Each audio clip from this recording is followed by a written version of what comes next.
This is Africa. Poverty, chaos, war. That's the version most people see, but here's the part you don't. This is also where 60% of the world's arable land is, 90% of global platinum, and most of the cobalt that powers the phone in your hand. So how did a place this rich end up looking like this? Now zoom out. Beyonce, LeBron, Usain Bolt. You listen to them, you watch them. Every single one of them comes from people who were from here.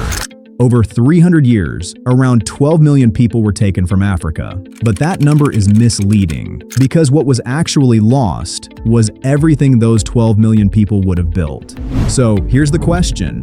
What if that never happened? No slave ships, no Atlantic system. What would the world look like?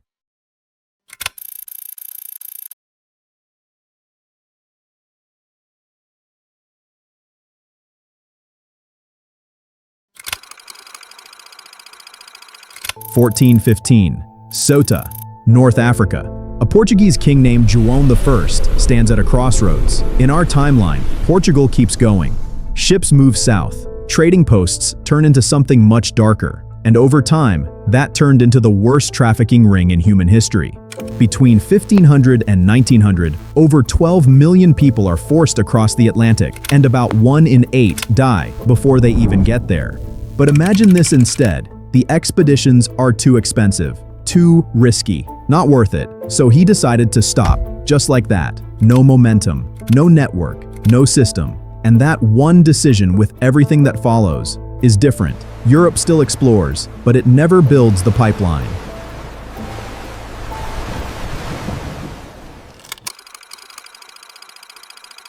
Now here's where things start to change. If you don't remove millions of people, especially the youngest, strongest, most productive, things don't stall. Cities grow. Trade routes expand. Armies get stronger. By the 1700s, kingdoms like Kongo aren't shrinking, they're expanding.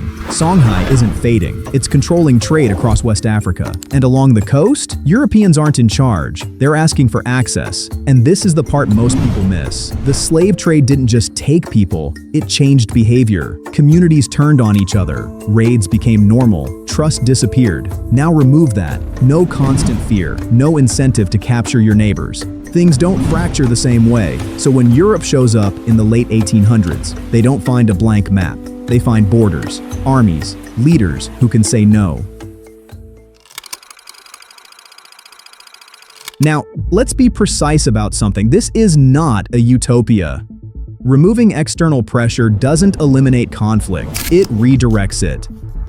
Without the slave trade fracturing political relationships along ethnic and regional lines, African kingdoms grow stronger, but they also compete harder. The Songhai and the Kanem-Bornu Empire still have overlapping interests in the Saharan trade routes. The Congolese coast still creates friction with interior kingdoms over access to Atlantic commerce. The Great Lakes region still has resource competition that doesn't disappear just because Europeans aren't involved. What you get in this alternate timeline is not a unified, peaceful Africa.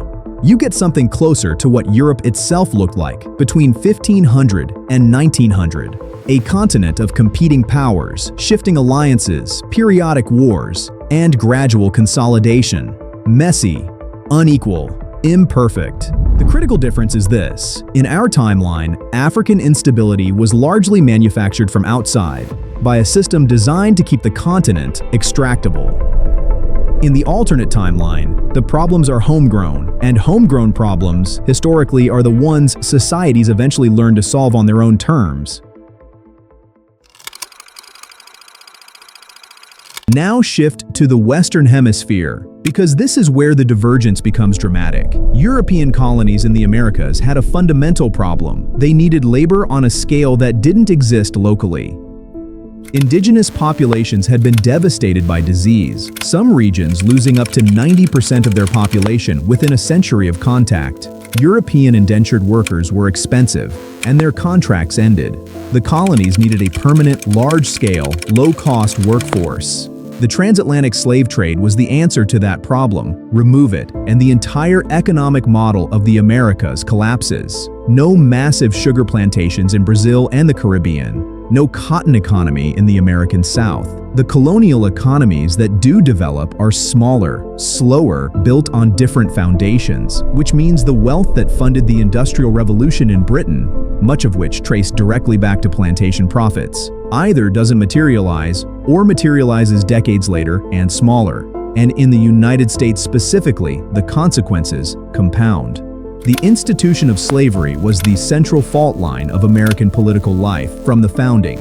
It shaped the Constitution. It drove westward expansion. It was the reason the South and North developed into two fundamentally different economic systems. Without it, that fault line doesn't exist in the same form. Does that mean no conflict? No. America still has competing economic interests, regional tensions, political divisions. But the specific catastrophic rupture we know as the Civil War, triggered by the question of whether slavery would expand into new territories, almost certainly never happens, which cascades forward. No Civil War means no Lincoln as the wartime president who defines American identity. No Reconstruction means no Reconstruction's failure, and no Jim Crow as its direct consequence. No Jim Crow means no civil rights movement as we know it. The entire cultural and political architecture of the United States is built on a different foundation. And without the plantation economy as its engine, America's rise to global dominance either doesn't happen or happens on a completely different timeline. The 20th century does not belong to the United States in the same way. Now here's the part that's hardest to quantify, and the most important. Look at the highest levels of achievement in our world today. The Grammys, the Olympics, the Nobel Prize, the Oval Office. At the very top of every field, Black excellence is almost always framed as an underdog story. Someone who broke a barrier. Someone who was the first. Someone who succeeded despite the system. That framing is so normalized, we barely notice it anymore. But think about what it actually means. It means the people who reached the very top of human achievement did so while carrying a weight that no one else was asked to carry. They didn't just win, they won on a tilted field. Now, remove the tilt. Serena Williams picked up a tennis racket on a cracked public court in Compton. No coach, no academy, no funding, just a father with a plan and two daughters who were going to be the best in the world whether the world wanted them to be or not. She became the greatest tennis player of her generation, maybe ever. She did it while being tested more than her competitors. In this world, that made her a champion. In the other one, those same instincts get noticed earlier, trained differently, funded properly. By the time she's in her 20s, she's not walking onto a court. She's the public face of the African Space Agency, the organization that put the first crewed mission to lunar orbit in 2000. And when the press asked Elon Musk how he felt about being second, the man turned away. Barack Obama, in our timeline, had to be perfect. He was navigating a country whose founding documents were written while people who looked like him were legally property. He was not allowed to make mistakes. In the alternate timeline, when the largest technology companies in the world want to deploy a new model, they don't call Washington. They call Lagos, because that's where the framework was written, by a man who never had to spend 30 years fighting for the right to be taken seriously.